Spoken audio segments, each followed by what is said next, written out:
Welcome me one more person. Awesome.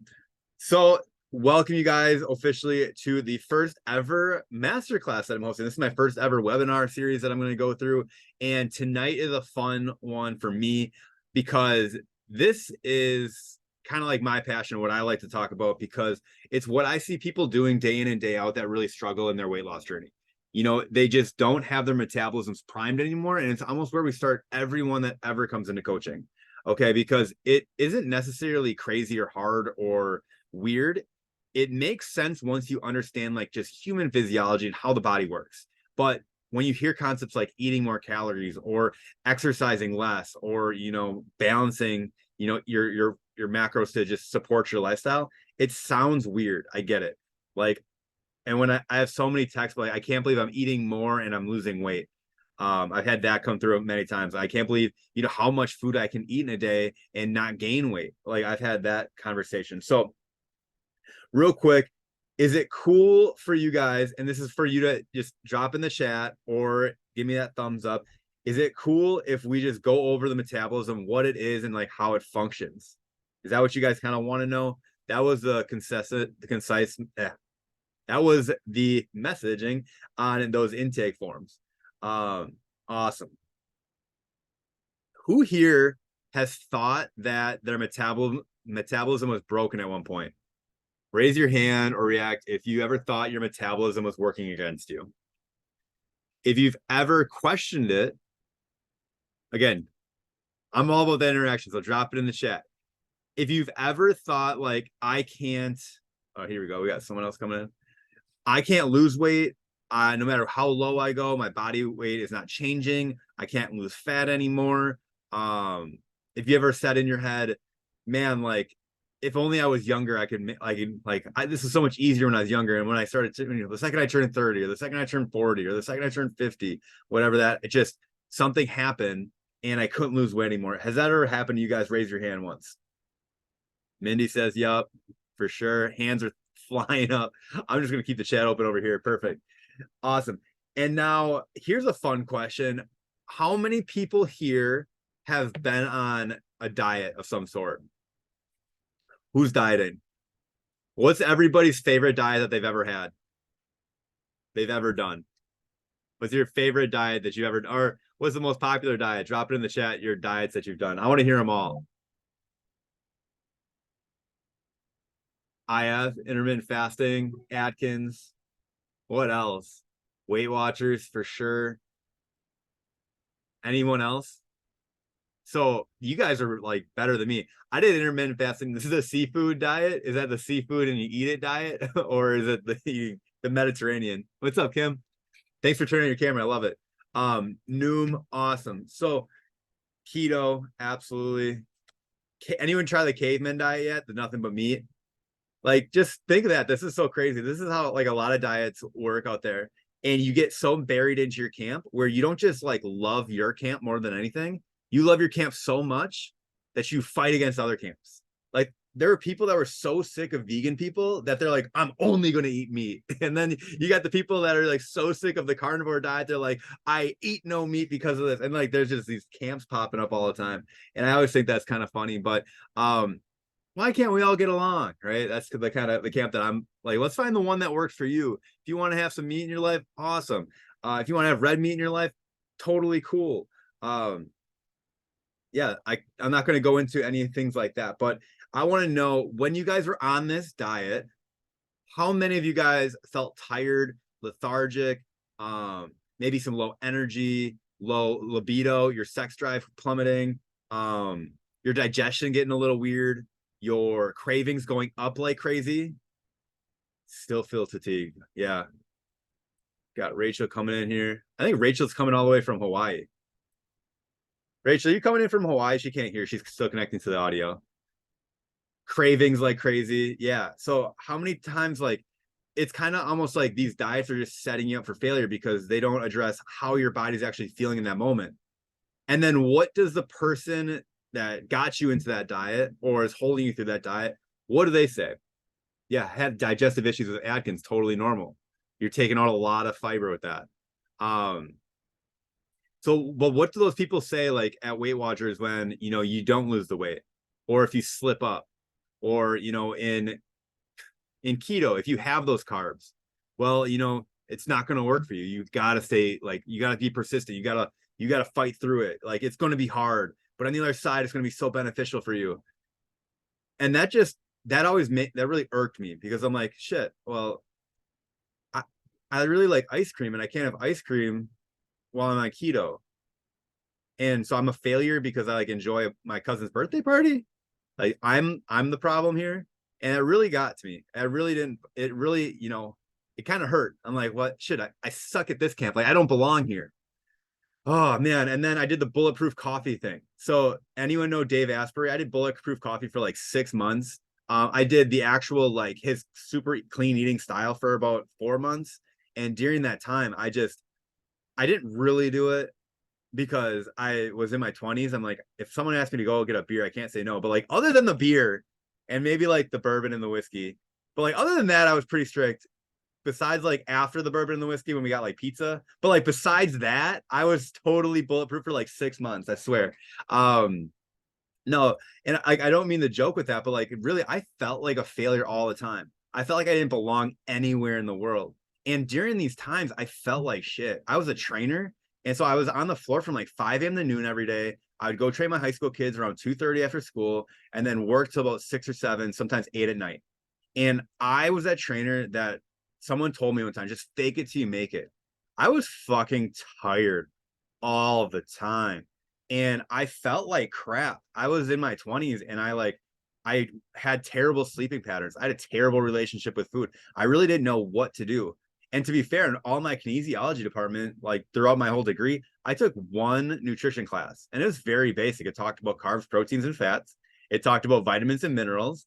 And that's kind of it. It didn't even teach you how to eat, or how that is, like, what that's like. And then I actually got another nutrition certification from Precision Nutrition, and they did a better job of like kind of framing, like, what a plate should look like, what foods actually do for you, like ways, if you have issues, how to heal that. But then I started working with somebody, and they had these, well, how do I get that to work for me? Like, I don't want to just eat based off my portions. Like, I get, like, hand portions are amazing. So like, if you ever, for your carbs, you cup your hand, you fill it with carbs, and that's your portion for carbs. And then you have your protein portion, which is the size of your palm, and your fat portion is the size of your thumb, and your vegetable portion is the size of your fist. And like, that's great. But who has just pure protein, carb, vegetable, fat source? Like, I have my chicken breast next to my broccoli, next to my potatoes, with a thumb size of butter. Is that how it works? But then there's some fat in the chicken breast. You didn't account for that.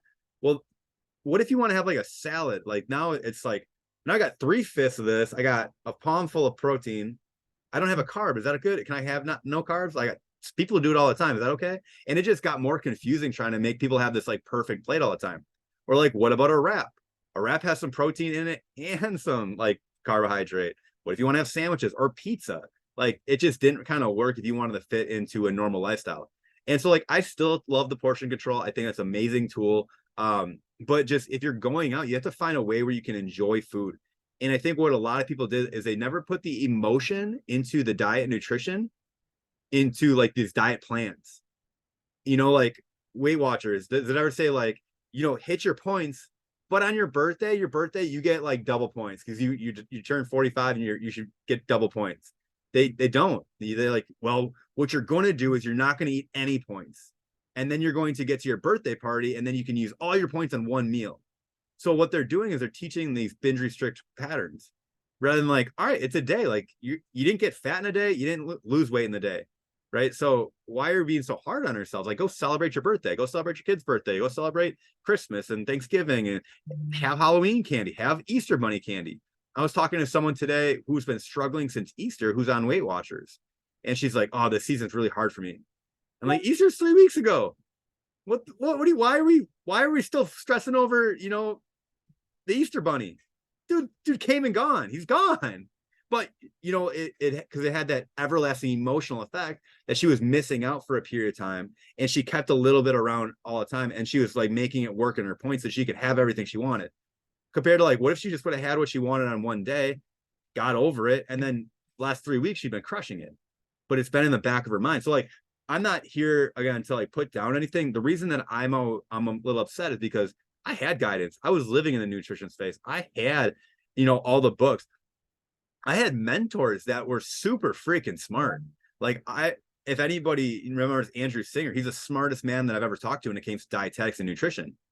But I felt like shit because I didn't love eating blueberries with every meal. The dude freaking loved blueberries. He's like, oh, just throw some blueberries in there. I'm like, you get so many antioxidants and the fiber, and it's like a good carb. It's a low glycemic index food. I'm like, that's great, but like blueberries suck like 90% of the year. Like they're just water-filled blue sacks. They're not good. They're good for like one period. So that's kind of like my tangent on that. But what all these diets do is they really get you to lose weight, right? And what is the only way to lose weight? If you know how to lose weight, put it in the chat. There's only one way to lose weight, to put your body in a place where it's okay letting go of fat. Who knows what it is? Chat, a calorie deficit. Perfect. Yeah. There's no other way to lose weight besides a calorie deficit. But here's the funny thing. What is a calorie deficit? It's eating less calories than your body is currently consuming, right? So there's only one way. I was trying to think. I'm like, maybe there's another way, but there's only one way to really get calories in. It's through eating. Yep, I'm gonna just go with that for the sake of ease. Like you can only eat calories. You can't snort it. You can't let it absorb through your skin. So there's only one way in. Except this is a really hard one. The FDA allows a 20% variance on foods, calorie wise. So if it says 100 calories, it could be actually 80 calories. It could be actually 120 calories, which isn't really a big deal, but it could add up over the course of a day, right? If you have 10 prepackaged foods and each one could be 20% off, and say that prepackaged meal was 450 calories, well, 20% of 450 is a lot bigger.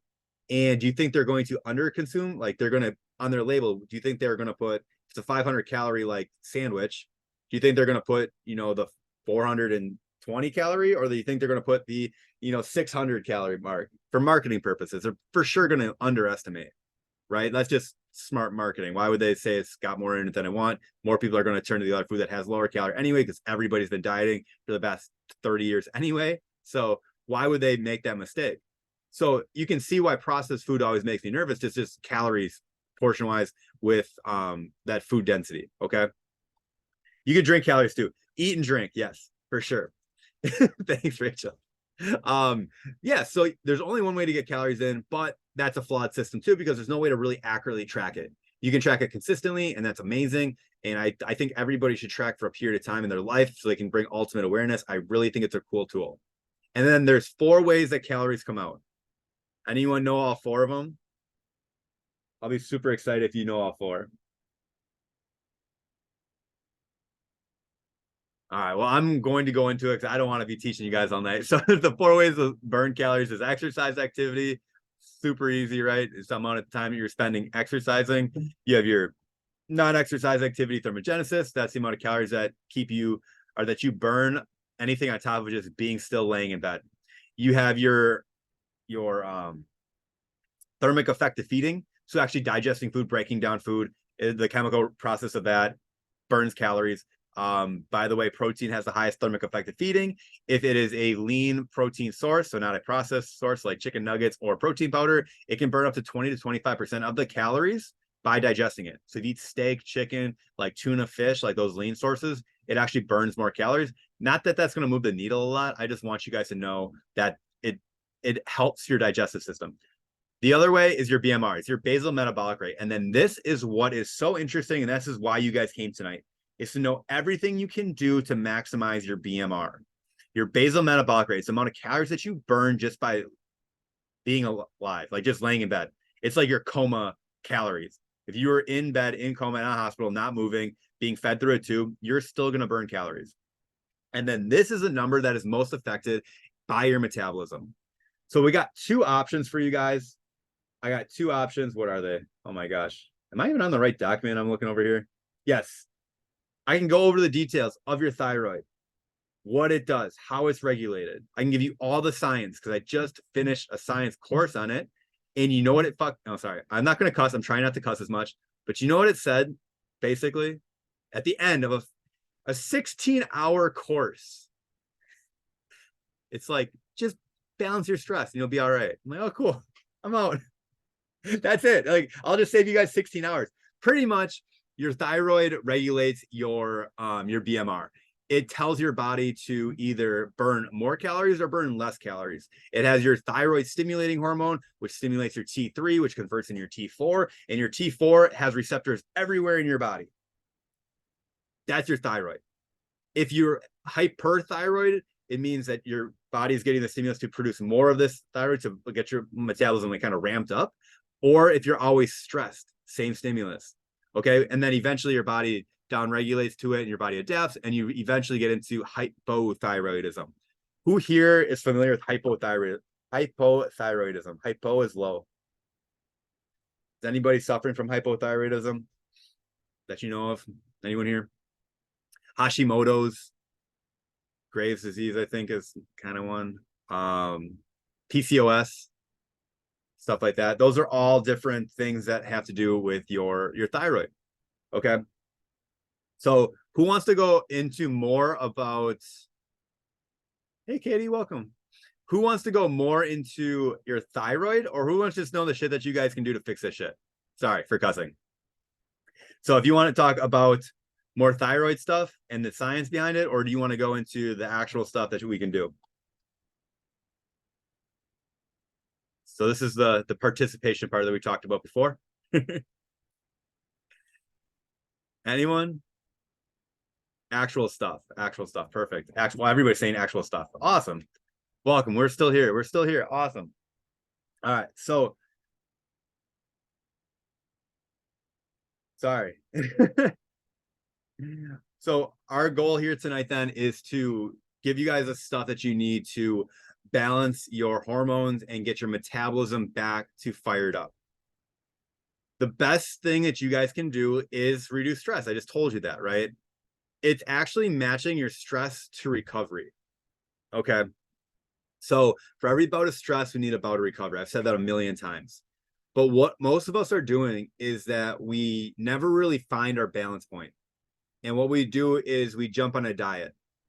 We know that diet is going to challenge us. It's going to restrict us. It's going to, it's going to decrease our calories in some way. The way I look at intermittent fasting is they're just taking off your calories. Like if you struggle with snacking, cool, your window ends at 7. You can't eat after 7. If you eat a bunch of sugary processed foods for breakfast, cool, you can't eat breakfast. You're going to have lunch and dinner. That's why intermittent fasting works. Why keto works. They take out all the carbs. So you're just not eating any processed carbs. So you're just decreasing your total calories. That's why you lose weight. You go vegan, you're not eating a lot of, foods that have any animal products in it. Well, if you take all those products out, it's kind of hard to overeat vegetables. Unfortunately, now with vegan, trying to make other things more like veganese, stuff like that. They're making more processed foods that have no animal products, which scares me because they're like these Franken foods. But the reason that it scares me is because now, what inherently was pretty healthy is kind of getting questionable because you're trying to eat things that shouldn't, like the Beyond Burger meat. Like it scares me because there's like 80 ingredients in one little patty. I don't know. It's just not going to talk about that. Sorry. I'm really trying to stay focused tonight for you guys. I don't want to get super distracted. But why all these diets inherently work is that they restrict a calorie, so you're not eating as many calories. Does that make sense to you guys? Put your hand up if that makes sense. Just hit that like button if it makes sense. A little thumbs up. Okay, cool. So that is how you get that success. You're literally just decreasing your calories. You lose weight initially. But how come you don't get to your end goal? So who here had a goal of getting to like a certain amount of weight, and they went on to a Weight Watchers, a Noom, a situation like that? Only reason I'm saying Noom is because somebody I just talked to was talking about it. Like Optavia, anything like it was really restrictive. Who's ever gotten to that end goal and was able to stay there forever? Anyone here? So one reason is who's heard of like just the 1,200 calorie diet? Like just eat 1,200 calories. Like I've heard so many people come to me like, my doctor told me just eat 1,200 calories. And I'm like, where did they get this number? And you know what it is for guys? It's 1,800 calories. If you're a guy, eat 1,800 calories. It's like this weird number that some doctor said one time, and like, oh, that sounds good. Yeah, all women should eat 1,200. All men should eat 1,800. That sounds super healthy. And that's what they recommend. But what they don't understand or don't fully get is they inherently think you're going to fail because you're coming to them as an overweight person. They're assuming you're eating too much. Is that a fair assumption to make? Just quick question. Like, again, just give me that thumbs up if that's a fair assumption, that when you go to the doctor and they're like, you're overweight, your BMI is too high, you need to eat less food. Who's ever heard that before? I've heard that before. And then they always laugh like, well, you have some muscle mass. Haha. I'm like, okay. What do you want me to do? Should I lose fat? Like, I can lose fat. Yeah, you should probably eat that 1,800 calories for, a period of time. And they don't think you're going to do it, one, or that you're not going to do it long enough to ever see results. And then what do? Anyone know the next step what most doctors are going to do for you after you can't eat your 1,200 calorie diet? Or if you do eat the 1,200 calorie and they're like, she must not be eating 1,200 calories, she's still overweight. What do the doctors do then? Anyone? I'm curious. I've heard some pretty messed up stuff. Staple of stomachs, I've heard that. Bariatric surgery, medications, pills. Yep. So like dietitian. Yeah, a dietitian is always very interesting. People always think like, I could hire a dietitian. I'm like, you should hire a dietitian. But a dietitian helps you with eating like food. If you have like intolerances or anything like that, they can help you with that. Or same thing with nutritionists. I've even talked to nutritionists, and then they don't really know the art of, or like not the art, the way to lose weight most efficiently. They can make you like, again, fill like gaps and fill holes and stuff like that, and lead you towards eating whole nutrient dense foods. But what they don't really do is they don't make it work in your lifestyle. Like every meal plan that I've ever seen from a nutritionist or dietitian was like egg white omelet with spinach. And then what's for lunch always? A big ass salad with chicken breast and egg whites. um, you know, you can't have ham because ham has whatever. You can't have turkey or because it's got the preservatives in it. And then for dinner, you're having chicken, broccoli, and probably rice, or a sweet potato. Yeah, they're gonna put a sweet potato in there for the carb. And I feel like some of you guys like giggling. And I hope at home you're kind of like seeing the humor. It's because it's so predictable. But like, even like, we're not dogs. Like even my dog gets different foods every once in a while. Like I go get a 50-pound bag of like beef and lamb or whatever, and then the next time I get like turkey.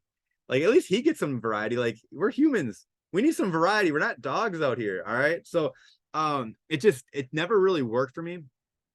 But inherently, do you know, guys, the big issue with the 1,200 calorie is that eating 1,200 calories will for sure get you to lose weight if you're eating over 1,200 calories currently and not losing weight. Does that make sense? Because you're going from random eating, living to a strict diet of 1,200 calories, right?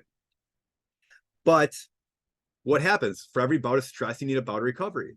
So your stressor is now 1,200 calories and your body weight is going down, but it stops at 1,200 calories because it just adapted. It got good at functioning at 1,200 calories. And right now, I feel like an expert on this because I ran a half marathon. Do you guys know what happened in the first like 10 runs that I went on? I cussed out the fact that I signed up for a half marathon. I hated it. I hated it. But I got good at running. You know why? My body adapted. I got really efficient at running. And then I added miles. I got better at running. I got better at running. But you know what else happened? I got fatter. Yeah. I put on like a little stomach, like my little man running pooch. From running for 4 miles. I didn't do my strength training. I was eating in a maintenance phase. My maintenance actually went down because, again, my body got so efficient. So I was eating 2,800 calories and I actually gained a little weight eating 2,800 calories, even though that was my maintenance forever. And I'm like, what's going on here? Well, I was losing muscle mass. My body was getting more efficient. It was getting good at burning fat because running is primarily oxidative. Oxidative burns fat for energy. It was doing its job. It gave me more fat stores so that I could run further and further and further. Like in the chat if that makes sense to you guys.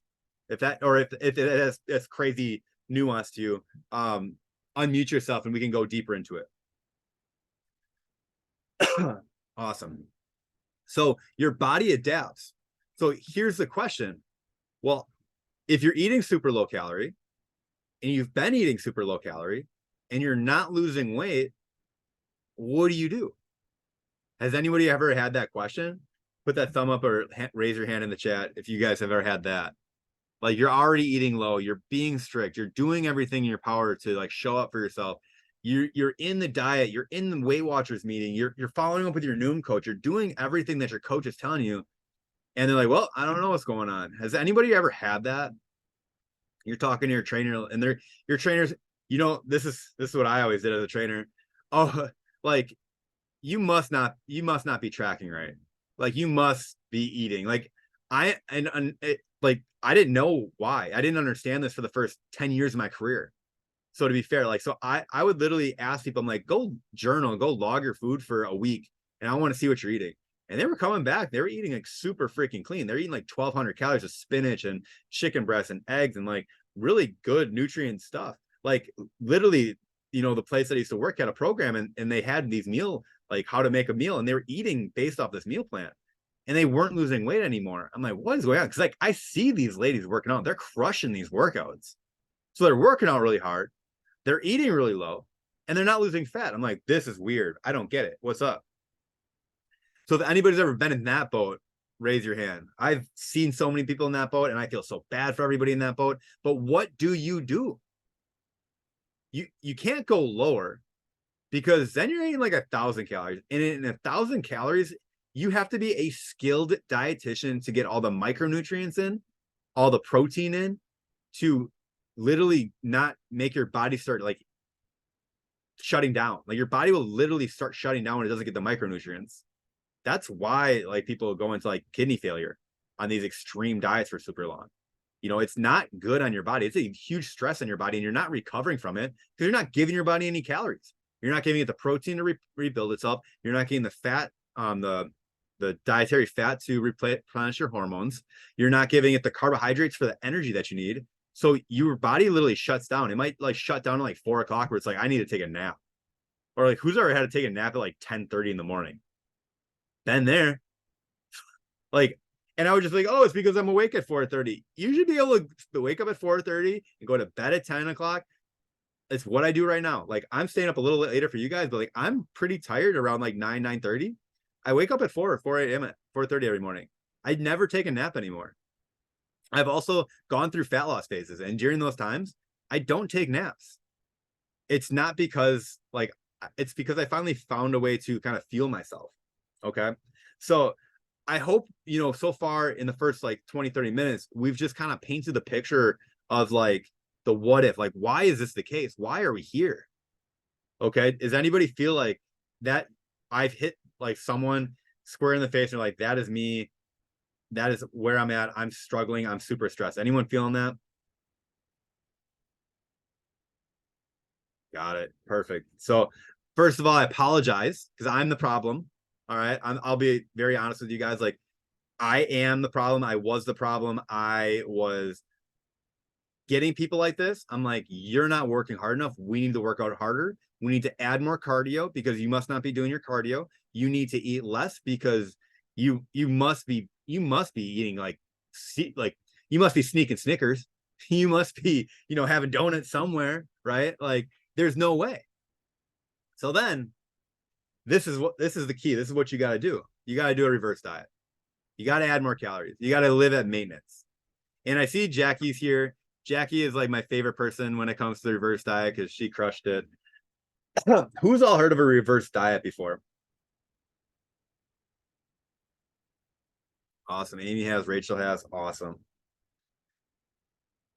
So tomorrow night, I'm going to do the same thing, the same lecture, and I'm going to teach you guys exactly how to go through a reverse diet. But tonight, I want to answer any questions that you guys have on, ways to maximize your BMR.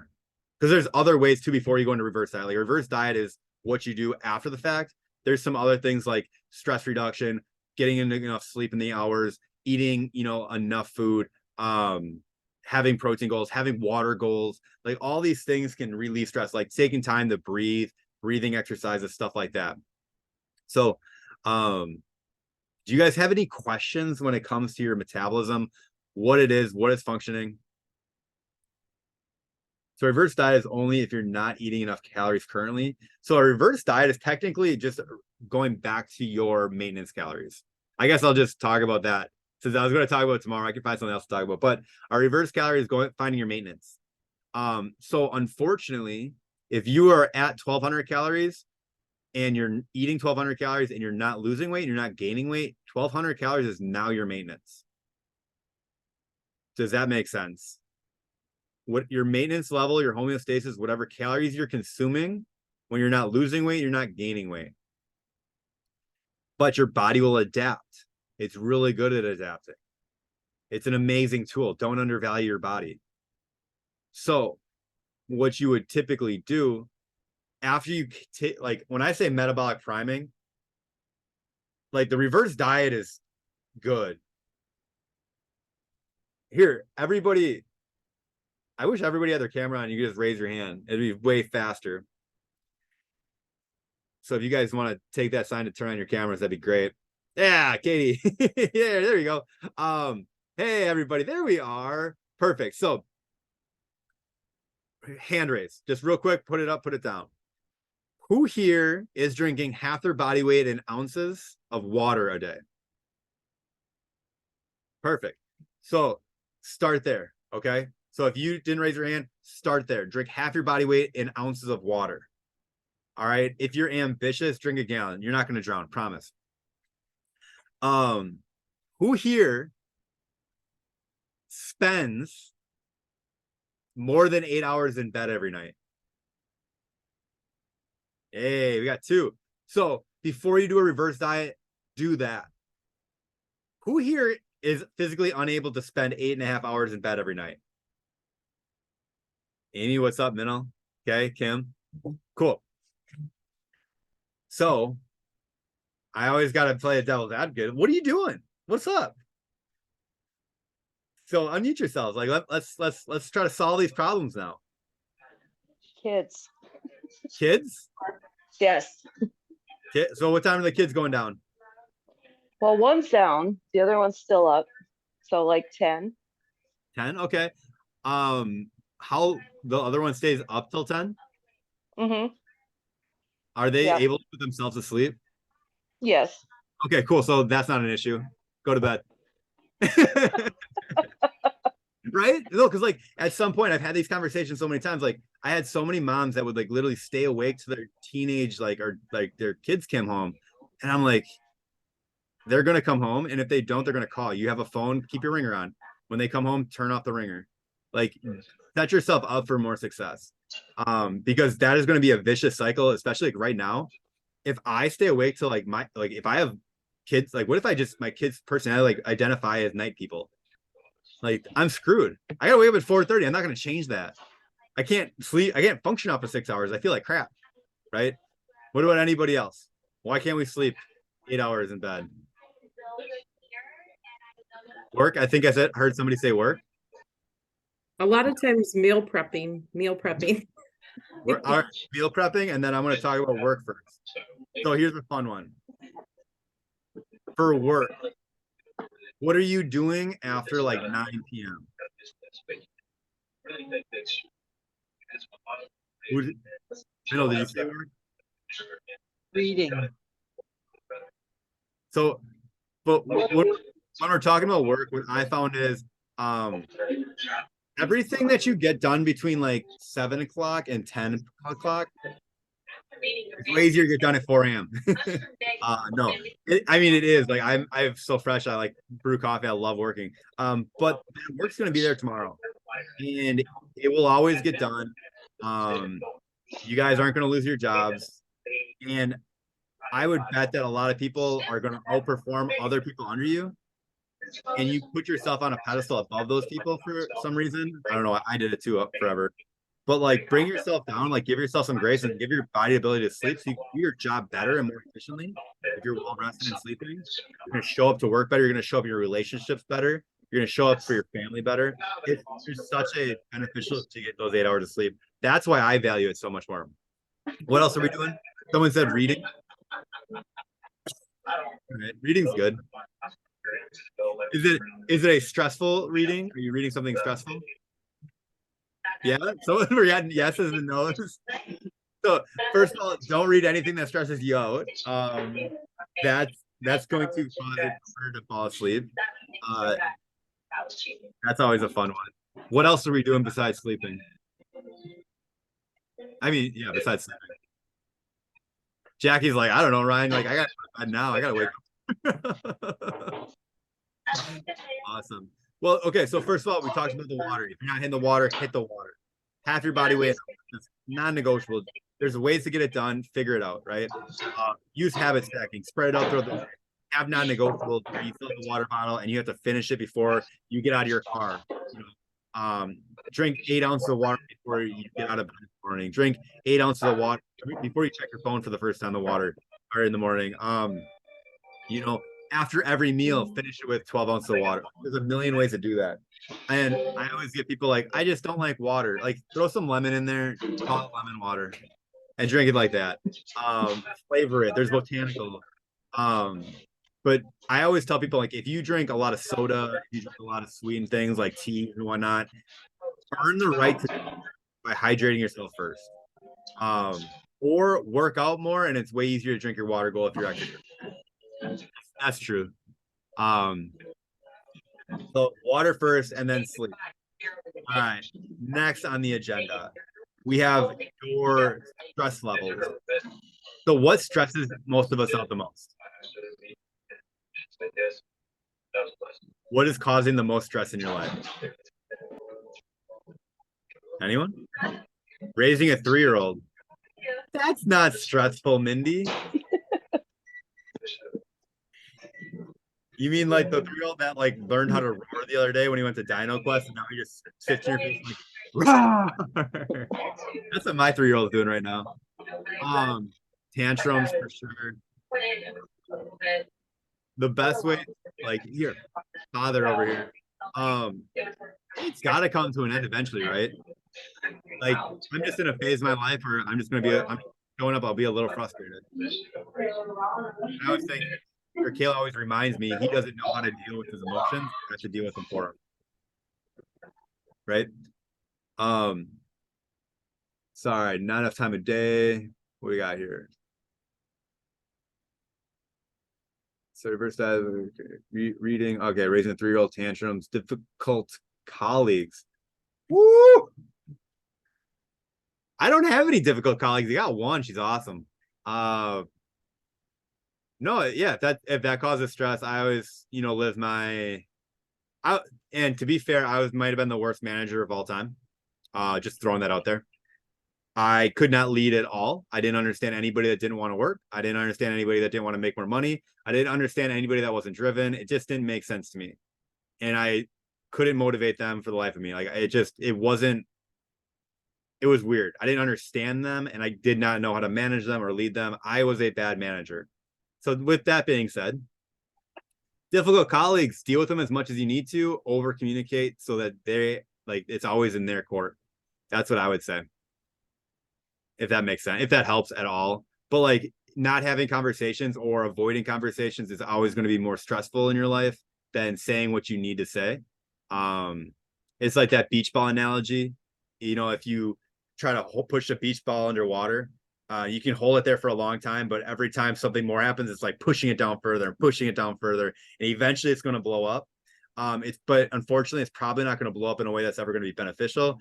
It's going to blow up in a way of like you like binging on food or being emotional or feeling like shit about yourself or like internalizing something. It's never going to go into that colleague's head because they probably are too ignorant to know it. So easy conversations leads to a hard life. Hard conversations leads to an easy life. I love that saying. Someone said it once. Another awesome saying that I heard is that you can't make everybody happy all the time. You can make some of the people happy all the time. You can make all the people happy some of the time, but you can never make all the people happy all the time. So just do what you think is best, and then it's really easy to sleep at night doing that. Cool. Difficult colleagues. Not enough time in the day. Again, it's a season, Mindy. It'll eventually, you'll get the time back. Oh man, a really good one. If you guys want to do a quick exercise, pull out your phones and then go to settings and then go down to the little purple thing that says screen time. And then you can see on there. No, this is a fun one. I've done this with like couples before, like, oh, so and so's got no time for me. And then I like have them do that. It's like, I just found 4.5 hours for you. You know, granted, I work on my phone. If you want to be, you know, you can go do that. But seriously, like double down. Like if there's not a lot of time in the day, go look where you could find time. Like where are you spending the majority of your time? How much of it is productive? Is it getting you to where you want to be? If the answer is yes and yes, then keep it. If the answer is like, oh no, not really. I'm doing it for me. Like the Netflix thing. Like how many hours a week do you watch Netflix? Right? If that answer is more than like 2 or 3, it's like, well, what am I really getting out of this Netflix show? Well, it's my only time to relax. Well, actually, you're just relaxing because you're laying on the couch and not thinking about something that was stressing you out. You're distracting yourself. Is that a fair assumption to make? Like when you want to just veg out? Or this is a conversation in our group chat for the coaching right now. Who drinks wine? Anyone drink wine to relax? Yeah. So a lot of people use wine as a coping mechanism to relax, when actually the second that you open the wine, it's because you know that when you start drinking that you don't have any more like work to be done, or you don't have any more hard conversations to have. So it's your recognition like trigger that you're done being stressed. That's the reason that you're feeling less stressed. It's not the actual wine. So test it. Get some tea. Like I was talking to some, like a lot of people that are in recovery, and they have nighttime rituals like drinking, but they don't drink anymore. So they make tea. And it sounds stupid, but like, man, I love a good tea. And you know, use that to shut down. Because especially if you're in a calorie deficit and you're stressed out and then you're adding wine, the second that that wine touches your frontal cortex, your decision-making process, it's going to be really easy to drink too much of it. The long to-do list. Make a list, check it off, knock it out of the park, get her done, that whole thing. Cool. So can you recommend a good tea? I absolutely can recommend a good tea. What do you like? So by the way, did you guys know this? If you're gluten sensitive, a lot of tea bags are made out of gluten. Anyone know that? Yeah, so careful. You could always go loose leaf tea there. I just like sleepy time. I'm not gonna lie, like I love sleepy time tea. Extra sleepy time. At night, I'll make a Calm. It's a magnesium supplement. Especially when I'm doing like a lot of runs and I have a really high protein goal. Magnesium citrate, I believe, can help with digestion. So it calms your central nervous system and it helps with digestion. So Calm is a good supplement. Love that. Green or just not non-caffeinated, obviously, at night. So chamomile tea, sleepy time tea. There's a bunch of really good ones. Go experiment. Go try a bunch. There's some that are really good for sleeping. So start taking it like it's, if you're a busy worker at night, take it at night, middle, and start shutting down your brain early. I can't respond to these emails. I'm too tired. Anything else that I can help you guys with? So we have the sleeping, not even getting the high quality sleep, but getting the quantity sleep, or the quantity and the quantity. So focus on that. Focus on your hydration. Focus on your food quality, right? Like, so if you're under eating, your body will actually sacrifice sleep to go get food. So if you're not sleeping good at night, it could be because you're not eating enough or eating enough nutrients. So your body will sacrifice. Like, anyone ever wake up and have to go eat? Has anyone ever had that? Okay, cool. People do. It's not weird. It's just from under eating. Yeah, so your body will sacrifice sleep to go get it. So you're actually not going to be able to get that. So if you're under eating too and you're not getting enough fat, your metabolism or your hormones aren't going to be able to balance themselves. So did you know that when you sleep, that's when like testosterone is produced? So if you are tired and lethargic, you might be low testosterone. For females, which isn't like crazy, but you should still have testosterone. Testosterone is an anabolic hormone. It gives you energy. It makes you feel vibrant. It makes you feel good. If you abuse it, it's obviously got side effects. But if you're low testosterone as a female, I know someone right now that's going through testosterone replacement therapy as a female, and she feels amazing for the first time in like 20 years. So there's some benefits out there. But sleep is when your body balances hormones. So not sleeping is a huge disservice to yourself. Food quality, food quantity, get that to a place that where your hormones should be, or your balance point should be. That does look like a reverse diet. I'm going to go into all the details of that tomorrow night. I don't have time tonight. I'm sorry. I wanted to cap it at 45 minutes, and here we are answering more questions. So those are the big things to check off the list first. So real quick question. So tonight's goal was to understand your metabolism a little bit more and how to prime it. Did I give you guys any actionable steps of how to actually accomplish that? Yes or no? Yes. Cool. Yes. Anyone feel like I didn't deliver on that promise? I will stay up later and deliver on that promise. I promise. Okay. Awesome.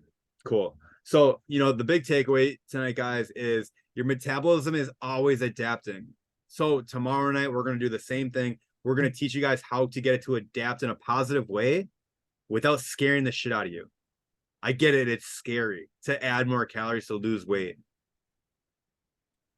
Jackie, you want to just say anything really quick? Like, I'll just say it for you. Jackie added calories and she feels great now. Or if you want to say anything. Well, I will say during my reverse, I went from eating like 12 to 1400 calories up to 2200 calories, and I lost just 13 to 14 pounds in that 3 months doing that when I hadn't been able to lose weight for years. So, and I felt amazing. Yes. Another thing that I always talk about is before we got into like the full-blown reverse diet, we had a lot of heart-to-hearts and like some very sad phone calls and stuff like that too. It's like it's not easy. Because it is different. It's the opposite of what everybody's always told you.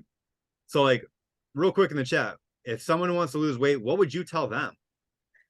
Like, tell me what you would tell someone that wanted to lose weight. Like, what would you tell them? I'm really curious. Because here's another thing. I got something really important to say after this. So if your best friend, your daughter, if anyone has daughters, your niece, a version of yourself 10 years ago, if they came to you and they want to go talk to Ryan, I would say invest in a coach. Hey, there you go. Eat less calories. That's it. That was the question I thought was going to be said. That's funny. But yeah, you go tell me eat less, right? So now here's a fun question. If it was your daughter and your daughter was overweight and you wanted her to eat less, how would you say it to her? Like, I want you guys to like think about it. Draft like not an email, but how would you tell her to eat less? That's so hard.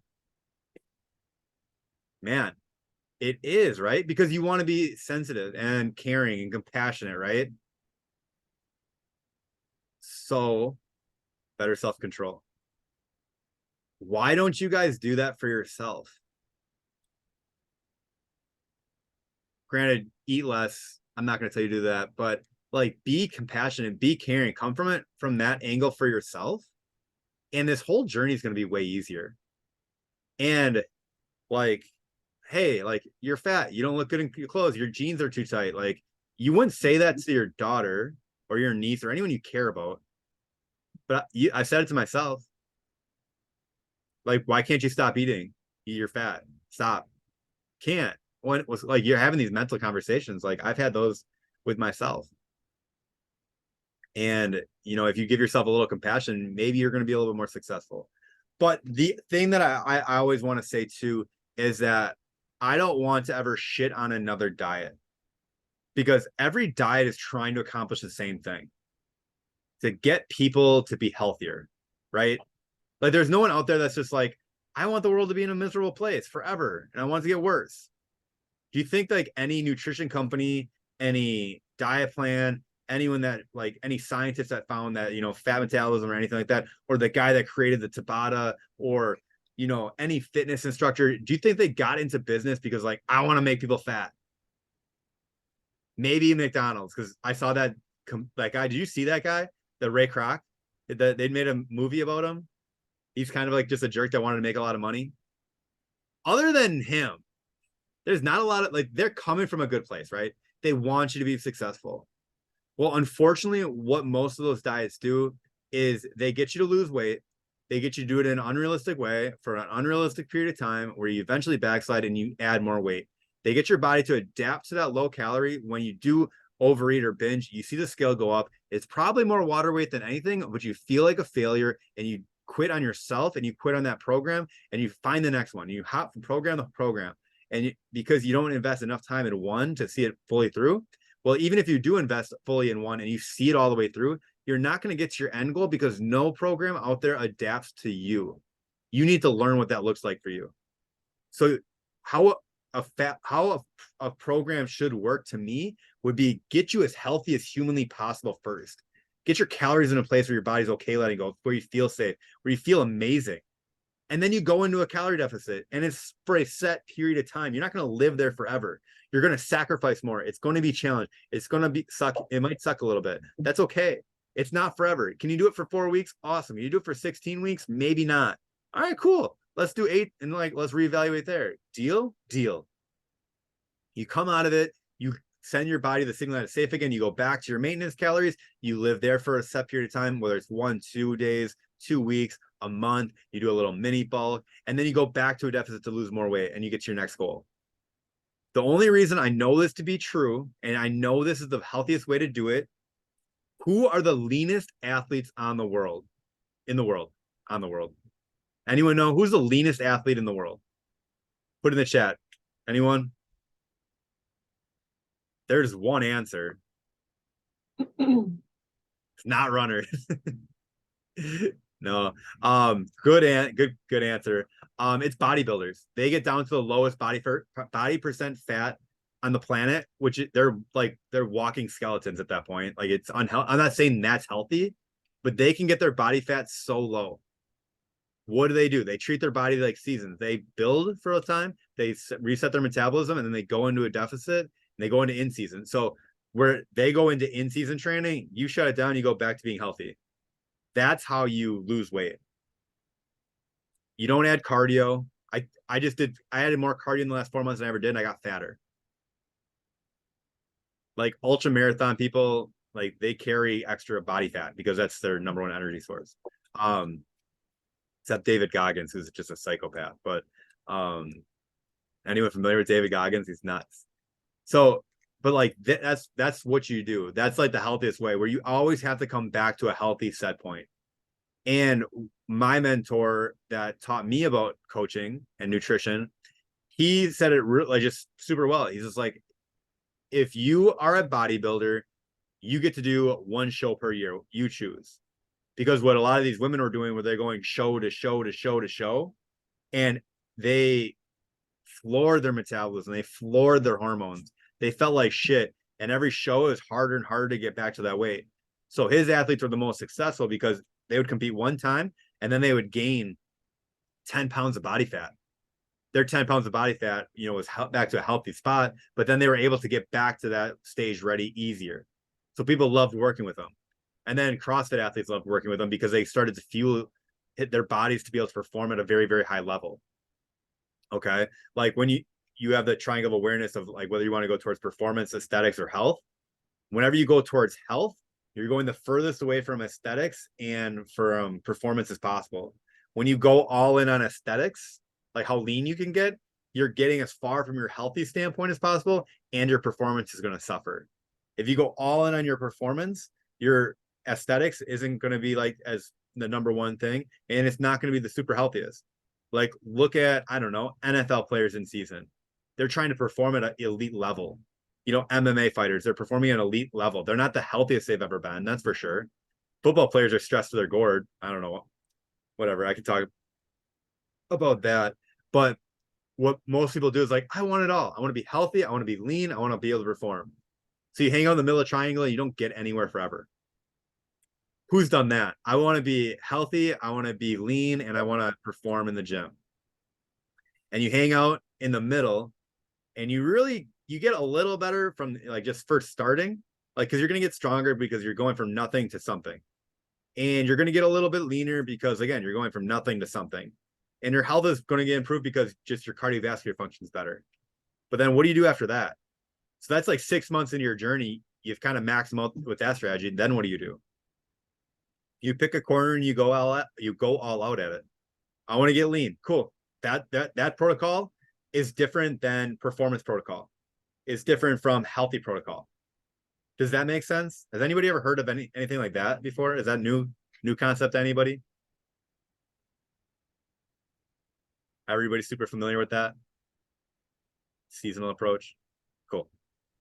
That'll be super beneficial. All right, so it is my time. I'm out. I'm going to come back tomorrow. Tomorrow at 8 o'clock. I'm going to go through the reverse diet. I'm going to teach you guys exactly how to systematically add calories to get you to a healthy spot without freaking out. Jackie, if you want to come back, obviously you're more than welcome. And the only reason I say that is just because, like, and if you guys don't know, I've been working with Jackie for about a year. She won it through an auction, and then we got connected. And but I'm not going to tell her story, but yeah, she kind of told you she's eating low calorie for a long time, not losing any weight forever. Didn't feel good about, being around different foods. And we did a reverse diet. Now she eats crumble cookie every once in a while. She's cool with it. And she's lost like 40 pounds, I think. Yeah. 42, 50. 50. Shoot. I got to look back at that. Oh. Yeah. So yeah, tomorrow we're going to talk about the reverse diet. Again, did you guys get anything out of this tonight? Well, thank you guys. And honestly, I feel super blessed that you guys put your trust in me. So, I never want to steer wrong. And like what I know today might be different than what I'm telling you a year from now, because stuff's always changing. But what I know today is the best knowledge that I have available for you. Okay. And it's working for people like Jackie. So, and me, I'm happy with it. Other than that, have a great night. Thank you guys so much for your time. If you come back tomorrow, you're going to get that reverse diet plan. I'm actually going to give you a PDF handout of how to implement it yourself. Cool. All right, cool. Good night, everybody.